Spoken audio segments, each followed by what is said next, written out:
There is a company, Aurora, that makes the software, this platform for autonomous trucks. And those autonomous trucks right now are running routes in Texas.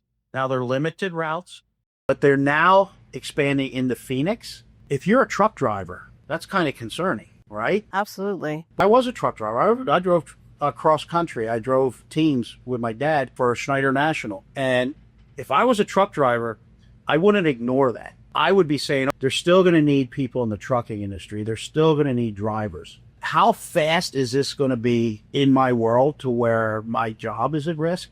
And what do I have to transition to? It may be that autonomous trucks go from point A to point B, but now you need specialized guys to take them from the drop yard to the shipper or receiver. Does that open up a role? Does it not? I don't know, but those are the things I'd start thinking about. I'd start looking at. Now, if I'm a few years away from retirement, or probably 5 years away, I'm not so concerned about it. If I'm a truck owner, a business owner, I got a different perspective as how I got to think about it. So you have to figure out how AI can enhance what you're doing.